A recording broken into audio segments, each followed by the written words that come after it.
Destavia Aquariesa dari SMP Negeri 29 Surabaya. Pada hari ini kami akan memberikan mata pelajaran seni budaya dengan bidang seni tari. Sebelum kita memulai pembelajaran pagi hari ini, kita menundukkan kepala sejenak untuk berdoa. Berdoa selesai. Baik anak-anak, awal dari tayangan pagi hari ini, Bu Desta telah membawakan salah satu tari kreasi yang bernuansakan kota Surabaya, yaitu tari sparkling Surabaya. Kita akan kembali belajar tentang tari kreasi. Pada pembelajaran sebelumnya sudah dijelaskan tentang apa itu pengertian tari kreasi, keunikan tari kreasi, dan beberapa jenis tari kreasi. Untuk hari ini, kita akan belajar materi tari kreasi yang berkaitan dengan unsur pendukungnya. Berikut kompetensi dasar pembelajaran hari ini. Kompetensi dasar yang harus dicapai yaitu yang pertama, kompetensi dasar pengetahuannya, memahami tari kreasi dengan menggunakan unsur pendukung tari sesuai iringan. Untuk kompetensi dasar keterampilan yaitu memperagakan tari kreasi dengan menggunakan unsur pendukung tari sesuai iringan.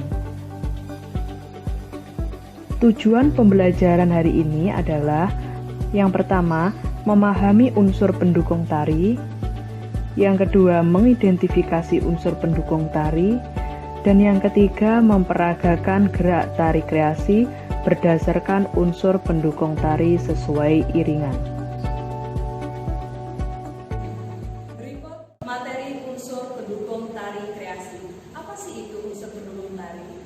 Unsur pendukung tari adalah elemen yang dapat membantu serta menunjang pertunjukan seni tari menjadi lebih indah dan menarik ketika dipentaskan. Apa saja sih unsur pendukung tari itu? Ada iringan, ada tata rias dan busana, ada properti, ada tata pentas, dan ada tata lampu serta tata suara. Unsur pendukung pertama yaitu ada iringan. Iringan atau musik dalam tari merupakan suatu pola ritmis yang dapat memberikan makna, struktur, dinamika, serta kekuatan pada gerak tari. Baik anak-anak, itu tadi adalah pengertian dari iringan tari kreasi. Kita lanjutkan fungsi dan macam iringan pada tari kreasi. Berikut fungsi iringan tari kreasi.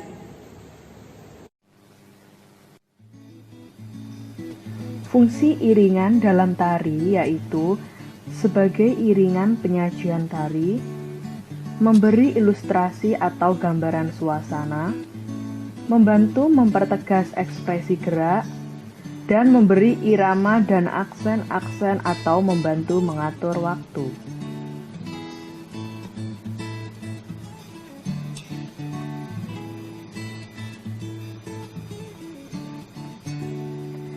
Keragaman iringan tari pada dasarnya hanya dibedakan atas dua bentuk iringan, yaitu pentatonis dan diatonis.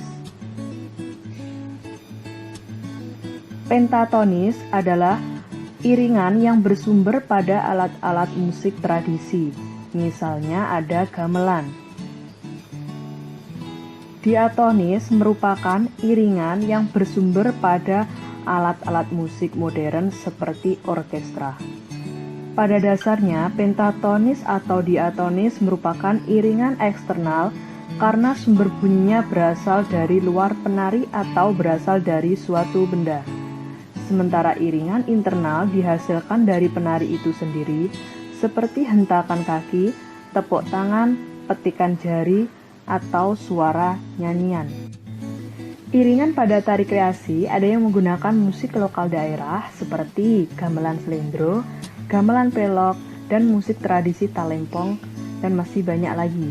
Ada juga yang bervariasi seperti kolaborasi antara musik diatonis dan pentatonis, sehingga menjadikan tari kreasi semakin beragam.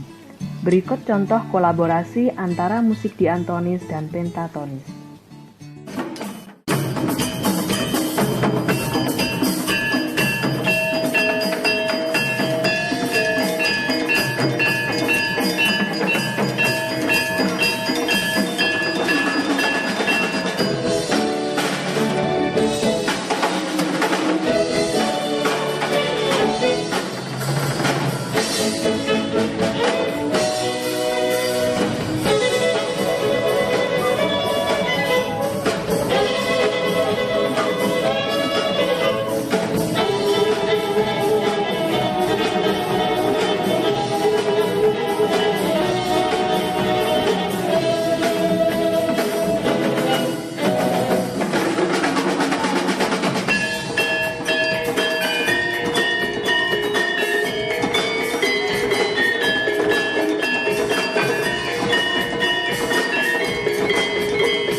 Unsur pendukung tari yang kedua yaitu ada tata rias dan busana.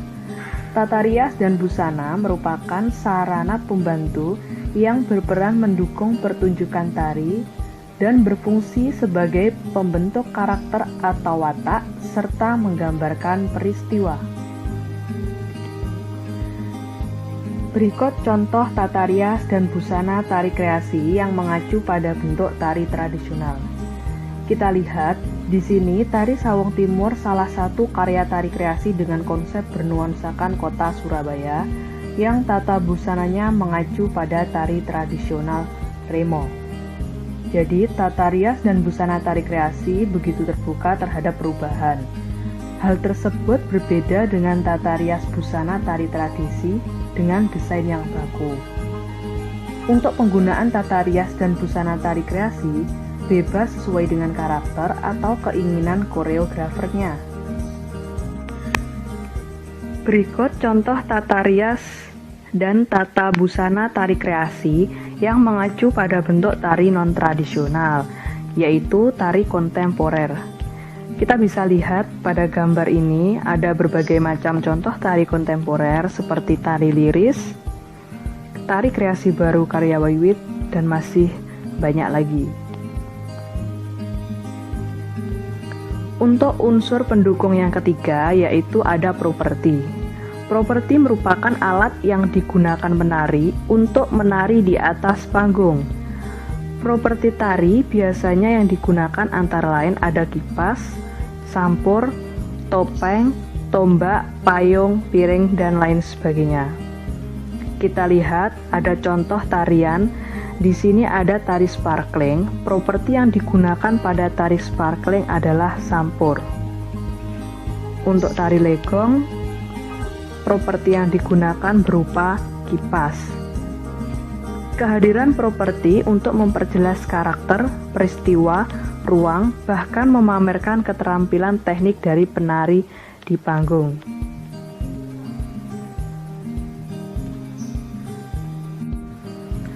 Unsur pendukung tari yang keempat ada tata pentas. Pentas adalah ruang tempat penari bermain atau menarikan sebuah tarian. Pada dasarnya ada bermacam-macam tata pentas yang banyak dikenal di Indonesia, yaitu ada arena terbuka, ada pendopo, dan ada panggung proseni. Pengertian dari macam tata pentas yaitu sebagai berikut.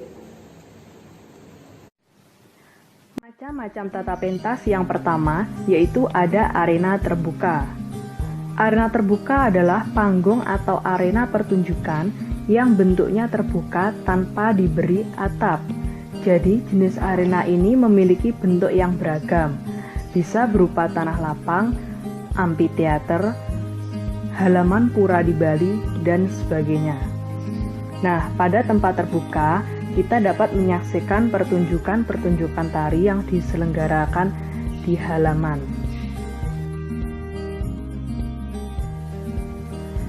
Tempat pentas yang kedua yaitu ada panggung prosenium. Kita lihat di sini ada bagan panggung prosenium. Ada teaser, ada border, ada backdrop yaitu yang terletak pada bagian belakang panggung. Ada stage atau arena pemain, ada wing atau sayap panggung untuk menutup bagian pinggir dalam, dan audiens yang terletak di depan stage atau panggung. Jadi, panggung prosenium merupakan panggung yang berbingkai. Di sisi samping terdapat wing, di bagian atas ada teaser, dan ada penonton hanya dapat melihat dari sisi depan saja.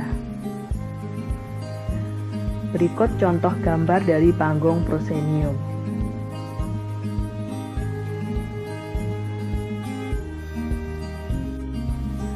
Tempat pentas yang ketiga yaitu ada pendopo.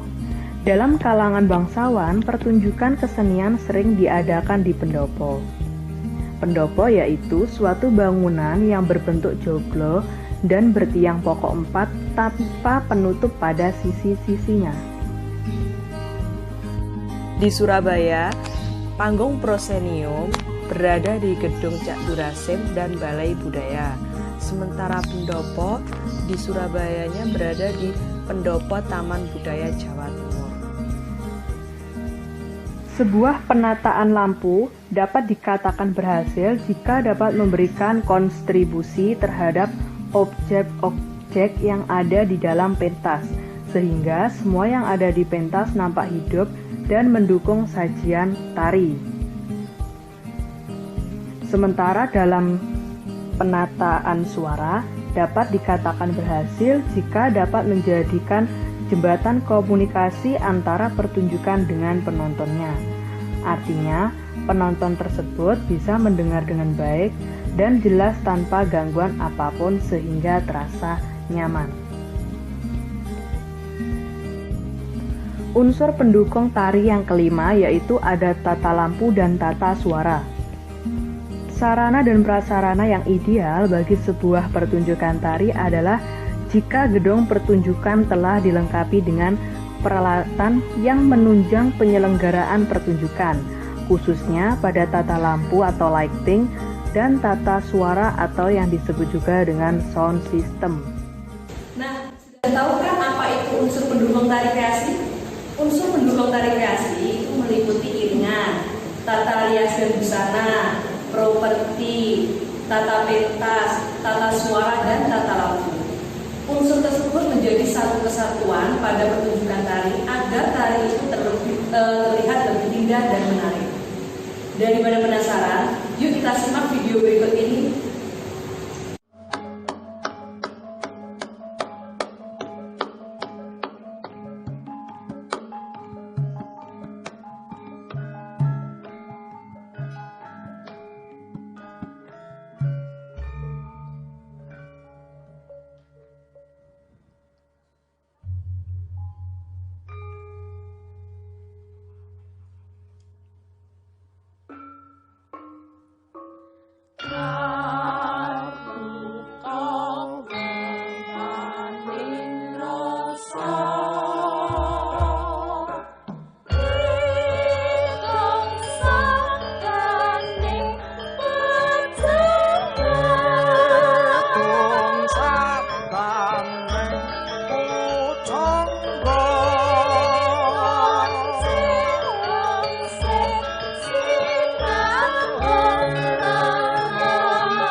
Pohone sumarah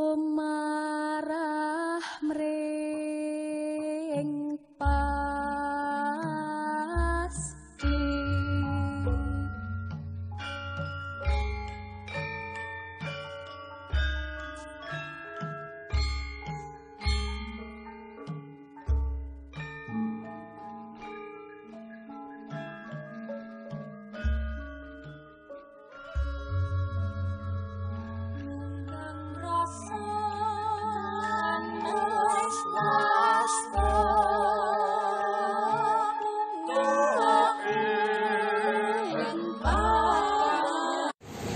Baik anak-anak, setelah kita mempelajari unsur pendukung tari hari ini, untuk memperdalam pengetahuan kalian dalam belajar, silahkan kerjakan tugas praktek berikut ini.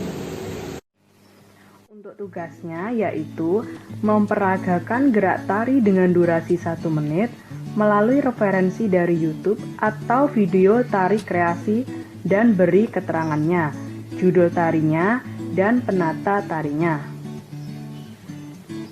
Sini ada contoh tari kreasi yang bisa dipakai untuk referensi. Kita lihat yuk videonya gimana.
mengumpulkan tugas kalian di guru seni budaya masing-masing. Tetap semangat, salam budaya, sehat selalu, gunakan masker, cuci tangan dengan sabun, hindari kerumunan, tetap berada di rumah.